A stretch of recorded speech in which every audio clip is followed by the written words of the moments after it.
अंतिम मुस्कान। प्राची क्यों शादी के लिए आनाकानी करने लगी। एक बार बस एक बार हाँ कर दो प्राची, कुछ ही घंटों की तो बात है, फिर सब वैसा का वैसा हो जाएगा। मैं वादा करती हूँ कि ये सब करने से तुम्हें कोई मानसिक या शारीरिक क्षति नहीं पहुँचेगी। शुभ की बातें प्राची के कानों तक तो पहुँच रही थी, परंतु शायद दिलों तक नहीं पहुँच पा रही थी। यह वो उन्हें अपने दिल से लगाना ही नहीं चाह रही थी, क्योंकि उसे लग रहा था कि उसमें इतनी हिम्मत नहीं है कि वो अपनी जिंदगी के नाटक का इतना अहम किरदार निभा सके। नहीं शुभ, यह सब मुझसे नहीं होगा। सॉरी, मैं तुम्हें निराश नहीं करना चाहती थी, परंतु मैं मजबूर हूँ। एक बार बस एक बार जरा दिव्या की हालत के बारे में तो सोचो। तुम्हारा यह कदम उसके थोड़े बचे जीवन में कुछ खुशियाँ ले आएगा। प्राची ने शुभ की बात को सुनी अनसुनी करने का दिखावा तो किया, पर उसका मन दिव्या के बारे में ही सोच रहा था। उसने सोचा, रात दिन दिव्या की हालत के बारे में ही तो सोचती रहती हूँ, भला उसको मैं कैसे भूल सकती हूँ। पर यह सब मुझसे नहीं होगा।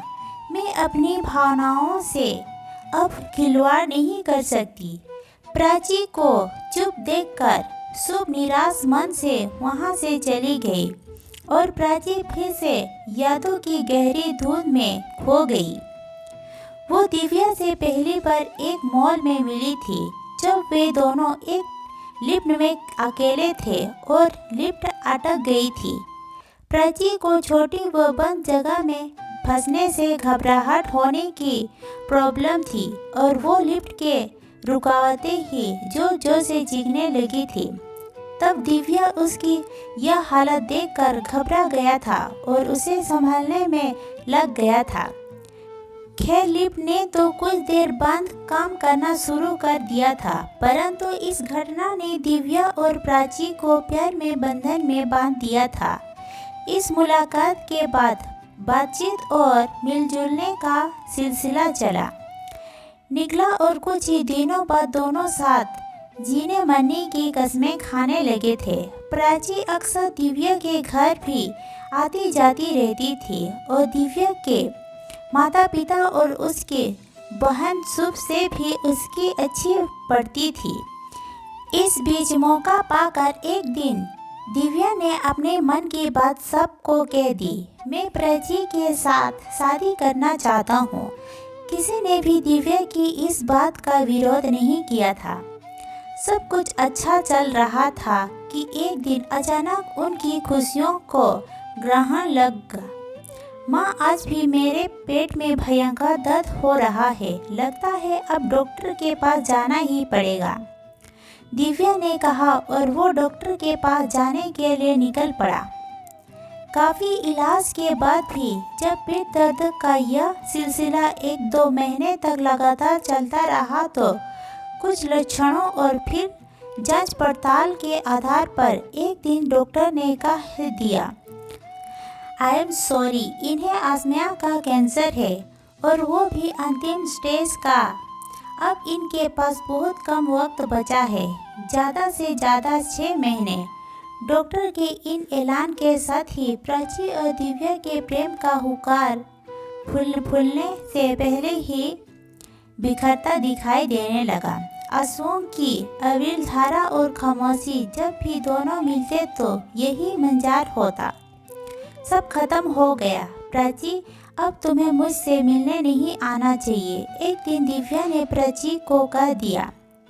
नहीं दिव्या, यदि वो आना चाहती है तो उसे आने दो, शुभ ने उसे टोकते हुए कहा। जितना जीवन बचा है उसे तो जी लो, वरना जीते जी मर जाओगे तुम।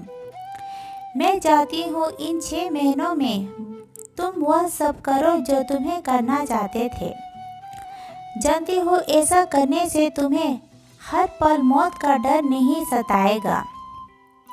हो सके तो इस दुख की घड़ी में भी तुम स्वयं को इतना खुशमिजाज और व्यस्त कर लो कि मौत भी तुम तक आने से पहले एक बार धोखा खा जाए कि मैं कहीं गलत जगह तो नहीं आ गई।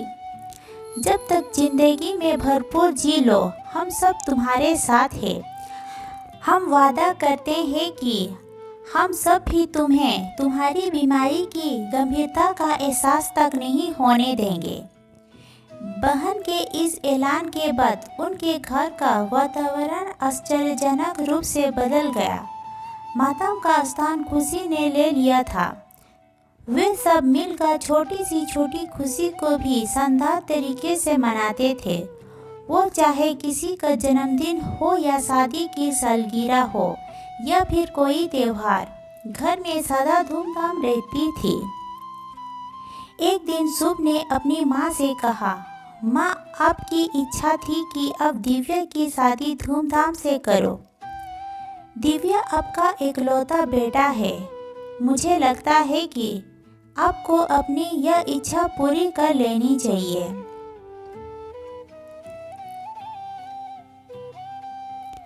माँ उसे बीच में ही रोकते हुए बोली, देख शुभ, बाकी सब जो तू कर रही है वो ठीक है, पर शादी नहीं। ऐसे अवस्था में दिव्या की शादी करना असंभव तो है ही, अनुचित भी ये है। फिर ऐसे अवस्था में कौन करेगा उससे शादी? दिव्या भी ऐसा नहीं करना चाहेगा। फिर धूमधाम से शादी करने के लिए पैसों की भी ज़रूरत होगी। कहाँ से आएंगे इतने पैसे? सारा पैसा तो दिव्या के इलाज में ही खर्च हो गया। माँ, मैं इन कई बार दिव्या और प्राची को शादी के सामने सजवाते देखा है। मैं नहीं चाहती भाई यह तन्हा लिए ही दुनिया से चला जाए। मैं उसे शादी के लिए मना लूँगी। फिर यह शादी कौन सी असली शादी होगी? यह तो सिर्फ खुशियाँ मनाने का बहाना मंत्र है। बस आप इसके लिए तैयार हो जाइए। मैं कल ही प्राची के घर जाती हूँ। मुझे लगता है वो भी मान जाएगी। हमारे पास ज़्यादा समय नहीं है। अंतिम क्षण कभी भी आ सकता है। रही पैसों की बात, उनका इंतजाम भी हो जाएगा। मैं सभी रिश्तेदारों और मित्रों की मदद से पैसा जुटा लूँगी। कहकर शुभ ने प्राची को फ़ोन किया कि वो उससे मिलना चाहती है। और आज जब प्राची ने शुभ के सामने यह प्रस्ताव रखा तो प्राची के जवाब ने शुभ को निराश ही कर दिया था। परंतु शुभ ने निराश होना नहीं चाहता था। मैं दिव्या की शादी धूमधाम से करवाऊंगी और वो सारी खुशियाँ मनाऊंगी जो एक बहन अपने भाई की शादी में मनाती है। इसके लिए मुझे चाहे कुछ भी करना पड़े। शुभ अपने इरादे पर अड़ी थी। घर आते ही दिव्या ने शुभ से पूछा, क्या हुआ प्राची, मान गई क्या? हाँ मान गई, क्यों नहीं मानेगी? वह तुमसे प्रेम करती है। शुभ की बात सुनकर दिव्या के चेहरे पर एक अनोखी चमक आ गई जो शुभ के इरादे को और मजबूत कर गए।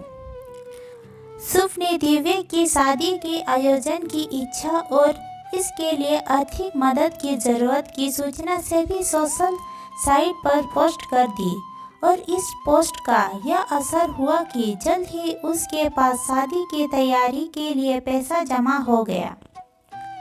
घर में शादी की तैयारियां धूमधाम से शुरू हो गई। दुल्हन के लिए कपड़ों और गहनों का चुनाव, मेहमानों की खाने पीने की व्यवस्था, घर की सजावट सब ठीक उसी प्रकार होने लगा जैसे शादी वाले घर में होना चाहिए। शादी का दिन नजदीक आ रहा था। घर में सभी खुश थे। बस एक शुभ ही चिंता में दुखी हुई थी कि दुल्हन कहाँ से आएगी।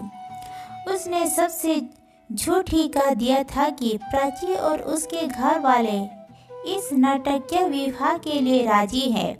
पर वो क्या होगा, यह सोच कर शुभ बहुत परेशान थी।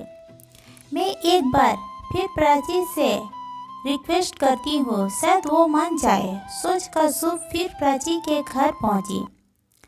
बेटी, हम तुम्हारे मनोभावों को बहुत अच्छी तरह समझती हैं और हम तुम्हें पूरा सहयोग देने के लिए तैयार है। पर प्राची को मानना हमारे बस की बात नहीं। हमें लगता है कि दिव्या के अंतिम क्षणों में उसे मौत के मुंह में जाते हुए पर मुस्कुराते हुए वो नहीं देख पाएगी।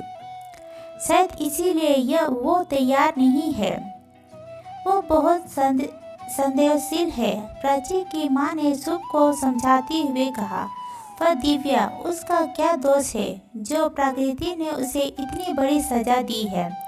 यदि वो इतना सहन कर सकता है तो क्या प्राची थोड़ा भी नहीं? शुभ फिकर पड़ी। नहीं, तुम गलत सोच रही हो। प्राची का दर्द भी दिव्या से कम नहीं है। वो भी बहुत सहन कर रही है।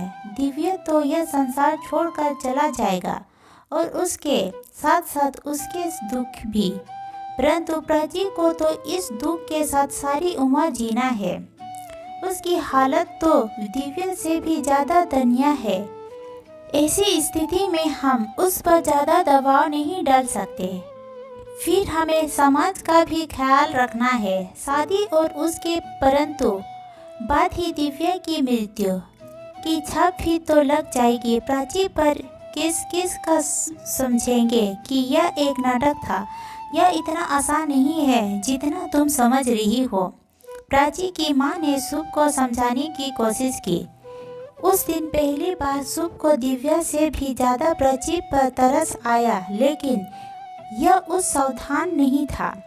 तभी उसके तेज दिमाग ने एक हल निकाल ही लिया। वो बोली, आंटी जी, बीमार की वजह से इन दिनों दिव्या को कम दिखाई देने लगा है। ऐसे में हम प्राची की जगह उसे मिलती जुलती किसी अन्य लड़की को भी दुल्हन बना सकते हैं। दिव्या को ये एहसास भी नहीं होगा कि दुल्हन प्राची नहीं बल्कि कोई और है। यदि आपकी नज़र में ऐसी कोई लड़की हो तो बताइए। हाँ है, प्राची की एक सहेली ईसा बिल्कुल प्राची जैसी दिखती है। वो अक्सर नाटकों में भी भाग लेती रहती है। पैसों की खातिर वो इस काम के लिए तैयार भी हो जाएगी, परंतु ध्यान रहे शादी की रस्में पूरी नहीं आधा की जानी चाहिए, वरना उसे भी आपत्ति हो सकती है। अब बेफिक्र रहिए आंटी जी, सब वैसे ही होगा जैसे फिल्मों में होता है, केवल दिखावा। क्योंकि हम भी नहीं चाहते हैं कि ऐसा हो और दिव्या भी ऐसे हालत में नहीं है कि वो सभी रस्में निभाने के लिए अधिक समय तक पंडाल में बैठे भी सके। शादी का दिन पहुंचा। विवाह की सभी रस्में घर के पास ही एक गार्डन में होनी थी। दिव्या दुल्हन बनकर तैयार था और अपनी दुल्हन का इंतजार कर रहा था कि अचानक एक गाड़ी वहां आकर रुकी। गाड़ी में से प्राची का परिवार और दुल्हन का वेश धारण किए गई लड़की उतरी। हंसी खुशी शादी की सारी रस्में निभाई जाने लगी। दिव्या बहुत खुश नजर आ रहा था। उसे देखकर कोई यह नहीं कह सकता कि यह कुछ ही दिनों का मेहमान है। यही तो शुभ चाहती थी। अब दूल्हा दुल्हन फेरे लेंगे और दूल्हा दुल्हन की मांग भरेगा। जब पंडित ने कहा तो शुभ और प्राची की माता पिता चौंकने हो गए। वो समझ गए कि अब वो समय आ गया है जब लड़की को यहाँ से ले जाना चाहिए, वरना अनर्थ हो जाएगा।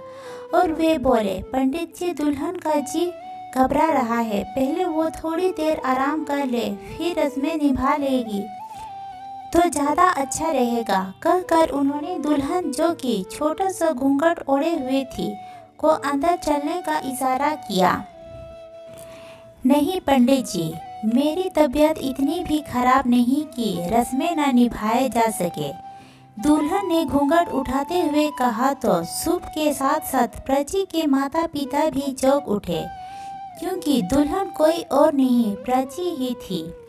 सच जब ईसा को प्राची की जगह दुल्हन बनाने का फैसला पता चला होगा, तभी प्राची ने उसकी जगह स्वयं दुल्हन बनने का निर्णय लिया होगा।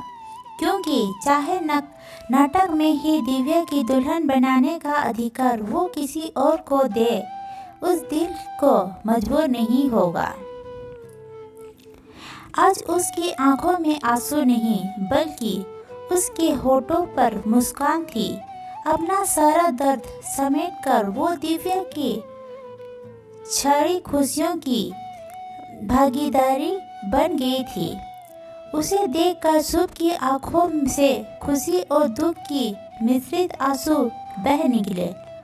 उसने आगे बढ़कर प्राची को गले से लगा लिया। यह देखकर दिव्या के चेहरे पर एक अनोखी मुस्कान आ गई। ऐसी मुस्कान पहले किसी ने उसके चेहरे पर नहीं देखी थी, परंतु शायद वो उसकी आखिरी मुस्कान थी, क्योंकि उसका कमजोर शरीर इतना श्रम और खुशी नहीं झेल पाया और वो वही मंडप में ही बेहोश हो गया। दिव्या को तुरंत हॉस्पिटल ले जाना पड़ा, जहां उसे तुरंत आईसीयू में भेज दिया गया। कुछ ही दिनों बाद दिव्या नहीं रहा, परंतु जाते समय उसके होठों पर मुस्कान थी। प्राची का यह प्रत्याशित निर्णय दिव्या और उसके परिवार वालों के लिए वरदान से काम नहीं था। वे से जिंदगी भर उसके एहसान को चुका ना पाए। प्राची के भावी जीवन का संवारना अब उनकी भी जिम्मेदारी थी। दोस्तों, उम्मीद है स्टोरी अगर आपको अच्छी लगी हो तो वीडियो को एक लाइक ज़रूर कर देना और कमेंट के जरिए हमें ज़रूर बताएं। अगर आपने अभी तक मेरे इस चैनल को सब्सक्राइब नहीं किया है तो प्लीज़ कर देना, ताकि और भी ऐसे वीडियो आपके लिए लेकर आते रहेंगे। धन्यवाद।